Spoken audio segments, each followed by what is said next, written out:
Well, we have just presented, I believe, an important trial. In this study called the STREAM study, we have compared standard primary PCI with what we call a pharmacoinvasive strategy in patients who could not get a primary PCI within 1 hour after presentation to an ambulance crew or a community hospital.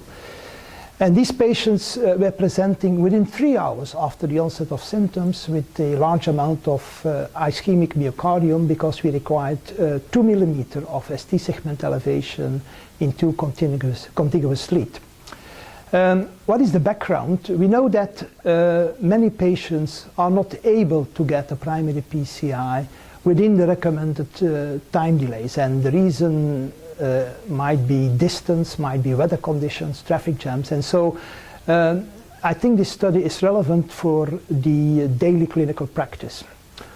Well, what were the results? We have shown that this standard primary PCI had, for the primary outcome, which was the composite of death, congestive heart failure, shock and reinfarction, a rate of 14.3% at 30 days, and in our pharmacoinvasive arm it was 12.6%. This was not statistically significant, but nevertheless, if we look at all the individual components and at the subgroups, we believe that this is a result which suggests that this is a very reliable treatment. What was this pharmacoinvasive strategy? Well, we gave a bolus tenecteplase, a fibrinolytic agent, together with our classic recommended co-therapy with clopidogrel and oxaparin and aspirin.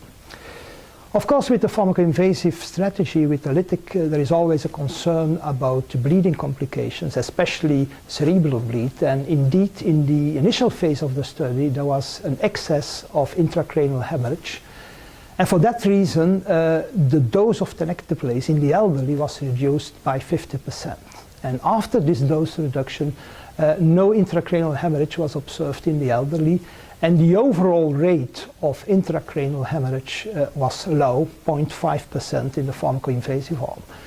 And so we have about 1,500 patients after the amendment, so it's a substantial number of patients, in fact larger than the DYNAMI 2 study, which has very much promoted transfer for primary PCI. So in these 1,500 patients, we observed 4 intracranial hemorrhages in the pharmacoinvasive arm and 2 in the primary PCI arm. And none of the differences for total stroke, intracranial hemorrhage and fatal stroke was statistically significant. So the difference between the 2 treatments in terms of intracranial hemorrhage was only 2 cases, and in fact the 2 cases which were observed in the primary PCI arm were fatal, and 2 of the 4 observed in the pharmacoinvasive arm were fatal.